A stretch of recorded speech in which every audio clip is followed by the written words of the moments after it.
Hello guys, brand point of വ്യൂസിലേക്ക് എല്ലാവർക്കും സ്വാഗതം. അങ്ങനെ ഇന്നത്തെ വീഡിയോ ഇന്നലെ നടന്ന ചെന്നൈ ഹൈദരാബാദ് മാച്ച്, അങ്ങനെ ചെന്നൈയുടെ നിർണായകമായ ഇന്നലത്തെ മാച്ചിൽ അങ്ങനെ ചെന്നൈ തോറ്റിരിക്കുകയാണ്. പ്രിയപ്പെട്ട നല്ല രീതിയിൽ തോറ്റിരിക്കുകയാണ്. അങ്ങനെ ചെന്നൈയുടെ പ്ലേ ഓഫ് സാധ്യത 90% അങ്ങനെ അവസാനിച്ചിരിക്കുകയാണ്. പ്രിയപ്പെട്ട കൂട്ടുകാരെ, തീർച്ചയായിട്ടും ഇതൊരു വല്ലാത്തൊരു ദുർഗം പിടിച്ചത് നിമിഷമാണ് ചെന്നൈ ഫാൻസുകാർക്ക്. തീർച്ചയായിട്ടും ഇന്നലെ ധോണി വിരമിക്കുമെന്നും പറഞ്ഞുകൊണ്ട് വലിയ ഫേക്ക് ന്യൂസ് ഒക്കെ വന്നു. പക്ഷെ അങ്ങനെയൊന്നും സംഭവിച്ചിട്ടില്ല. പക്ഷേ ചെന്നൈയുടെ പരാജയം, വൻ പരാജയം. ഒന്നാമത്തെ കാര്യം ബാറ്റിംഗ് തകർച്ച. ബാറ്റിംഗ് അതിൽ മെയിൻ പറയാനുള്ളത് നമ്മുടെ ഋതുരാജ് ഗെയ്ക്വാദ്, ചെന്നൈയുടെ ക്യാപ്റ്റനായ മിസ്റ്റർ ഋതുരാജ് ഗെയ്ക്വാദിന്റെ ഒരു ഫോമിലില്ലായ്മയാണ്. മോശം പ്രകടനം. ഇന്നലത്തെ കളിയിൽ എന്ന് പറഞ്ഞാൽ 21 ബോൾ ഫേസ് ചെയ്ത ഋതുരാജ് ഗെയ്ക്വാദ് 15 റണ്ണാണ് അടിച്ചത്. 15 റണ്ണും, അതും 15 സിംഗിൾസ്, ഒരു ബൗണ്ടറി പോലും ഇല്ലെന്ന് ഉള്ളതാണ് അതിൽ ഏറ്റവും വിഷമിപ്പിക്കുന്നത്. തീർച്ചയായിട്ടും സഞ്ജു സാംസൺ നല്ലൊരു തുടക്കം തന്നെ കൊടുത്തു കഴിഞ്ഞു. 13 ബോളിൽ 27 റണ്ണുമായി നല്ല 4 ബൗണ്ടറി, ഒരു 6 അടിച്ച് സഞ്ജു സാംസൺ നല്ല തുടക്കം കൊടുത്തു കൊണ്ടാണ് ചെന്നൈ ബാറ്റിംഗ് സ്റ്റാർട്ട് ചെയ്തത്. എന്നാൽ ഋതുരാജ് ഗെയ്ക്വാദിന്റെ അമ്പേ പരാജയപ്പെട്ട ബാറ്റിംഗ്, വൻ പരാജയം, ടോപ്പ് ബാറ്റിംഗ് ആയിരുന്നു. സത്യം പറഞ്ഞാൽ ഇന്നലത്തെ ഈ ക്രൂഷ്യൽ മാച്ചിൽ എന്താണ് ഒരു 230 അല്ലെങ്കിൽ 220, 220 അടിക്കണമായിരുന്നു. എങ്കിൽ ഹൈദരാബാദ് ഇന്നത്തെ മാച്ച് കറക്റ്റാ തോറ്റത് തന്നെ. കറക്റ്റ് അവര് അവസാനം വന്നാണ് അടിച്ച് ജയിച്ചത്. പക്ഷെ എന്തുകൊണ്ട് നമ്മളെ ചെന്നൈക്ക് 220 അടിക്കാൻ കഴിയില്ല?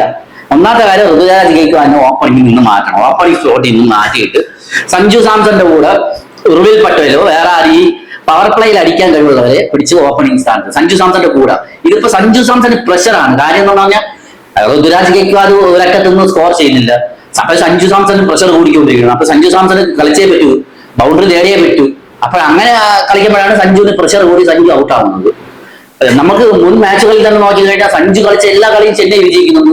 അപ്പൊ ചെന്നൈ ഇപ്പോഴും ഡിപ്പെൻഡ് ചെയ്തുകൊണ്ടിരിക്കുന്നത് സഞ്ജു സാംസന്റെ പെർഫോമൻസിന് ഇതായിട്ടാണ് ഇരിക്കുന്നത്.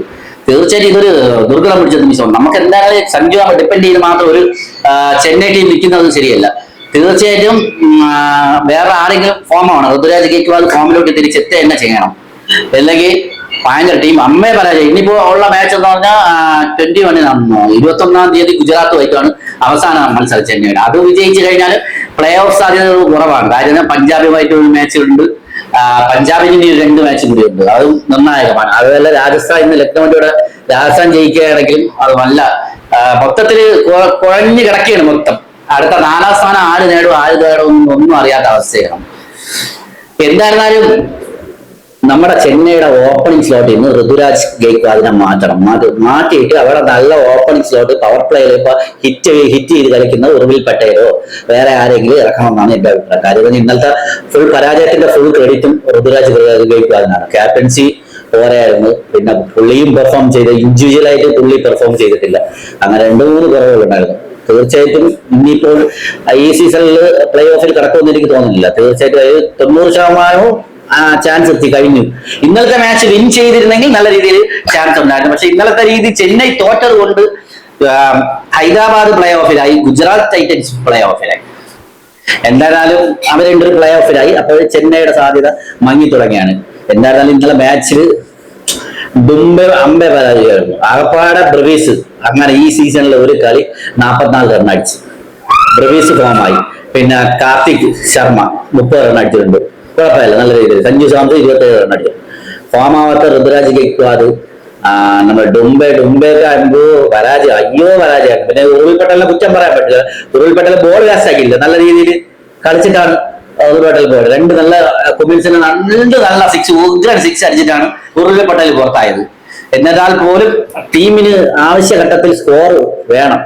ഒരു 220 റൺ, 210 റണ്ണെങ്കിലും ഒരു സ്കോർ ഉണ്ടായിരുന്നെങ്കിൽ പൊരുതാനെങ്കിലും റണ്ണുണ്ട്. ഇതിപ്പം അപ്പുറത്ത് ഹൈദരാബാദിന് വേണ്ടി നല്ല രീതിയിൽ ക്ലാസം ബാറ്റ് ചെയ്തു. 47 റണ്ണ് ക്ലാസ് നല്ല രീതിയിൽ ബാറ്റ് ചെയ്തു. ഇഷാൻ കിഷൻ 70 റൺ അടിച്ച് ടീമിനെ വിജയത്തിലേക്ക് എത്തി. അങ്ങനെ ഹൈദരാബാദ് നിസ്സാരം പോലെ ജയിച്ചു. അവസാന ഓവറിൽ 2 6 അടിച്ച് സുഖമായിട്ട് ഹൈദരാബാദ് ജയിച്ചു.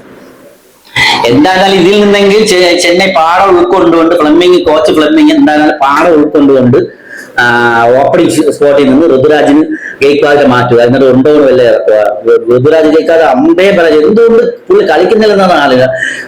അയ്യോ ഭയങ്കരമായിട്ട് മോശമായിരുന്നു. 21 ബോളിൽ 15 സിംഗിൾസ് ആണ് എടുത്തത്, 15 റണ്ണാണ് എടുത്തത്, അതും 15 സിംഗിൾസ് ആണ് എടുത്തത്. ഒരു 20-20 ക്രിക്കറ്റിൽ ഇങ്ങനെയാണ് കളിക്കുന്നത്. ടെസ്റ്റ് ക്രിക്കറ്റ് കളിക്കുന്ന പോലെയാണ് പുള്ളി കളിച്ചത്. സത്യം ഇന്നത്തെ മൊത്തം പരാജയത്തിന്റെ മൊത്തം ഇത് ഉത്തരവാദിത്വം ഋതുരാജ് ഗെയ്ക്വാദിന്റെ ഏറ്റെടുക്കണം തീർച്ചയായിട്ടും.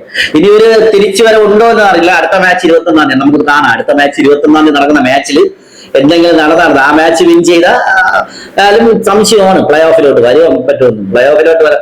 നമ്മുടെ സഞ്ജു സാംസൺ സീസണിൽ ആദ്യ സീസൺ ചെന്നൈയുടെ ആദ്യ സീസൺ കപ്പടിക്കണമെന്നും കപ്പടിച്ചില്ലെങ്കിൽ ഒന്ന് പ്ലേ ഓഫിലെങ്കിലും എത്തണമെന്ന് ആഗ്രഹിച്ചതാണ്. പക്ഷെ അതും നടക്കൂലെന്നാണ് തോന്നുന്നത്. മൊത്തത്തിൽ പരാജയമായിപ്പോയി. ഇനി എന്തൊരു ഓവർടൺ പോയതോടെ ബോളിങ്ങിന്റെ ആ ഒരു മാറി. മൊത്തത്തിൽ ചെന്നൈ ഒരു അമ്പയെ പരാജയമാക്കിയിരിക്കുകയാണ്.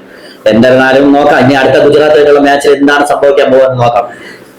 ഒന്നുകിൽ സഞ്ജു ഫോമാണ്, സഞ്ജു ഫോം ആയാലേ ടീം ജയിക്കും എന്നുള്ള ഒരു ഇതായി ഇതിലോട്ട് എത്തിയിരിക്കുകയാണ്. ഇപ്പം ചെന്നൈ ജയിക്കണമെങ്കിൽ സഞ്ജു ഫോം ആവണമെന്ന ഒരു ഇതിലോട്ട് എത്തിയിരിക്കുന്നതാണ്. എന്തായാലും നോക്കാം. ഇനിയിപ്പോ അടുത്ത മാച്ചിൽ വിൻ ചെയ്യണമെങ്കിൽ സഞ്ജു ഫോം ആവട്ടെ, അങ്ങനെ ചെന്നൈ വിൻ ചെയ്യട്ടെ എന്ന് നമുക്ക് കാണാം പ്രിയപ്പെട്ട കൂട്ടുകാരെ.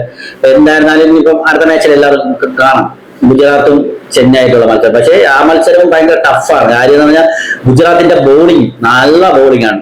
മുഹമ്മദ് സിറാജ്, റഷീദ്, പിന്നെ റബാദ എല്ലാം നല്ല ഫോമിലാണ്. അതും കടുപ്പമേറിയ മത്സരമാവാനാണ് ചാൻസ് ഗുജറാത്തുമായിട്ടുള്ള മത്സരം.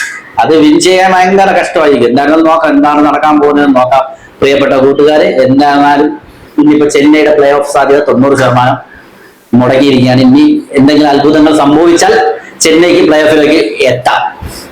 അങ്ങനെ എന്തെങ്കിലും അത്ഭുതങ്ങൾ നടക്കട്ടെ എന്ന് ഞാൻ പ്രാർത്ഥിക്കുന്നു. അങ്ങനെ നടക്കട്ടെ. അങ്ങനെ വീഡിയോ വൈൻഡപ്പ് ചെയ്യണം.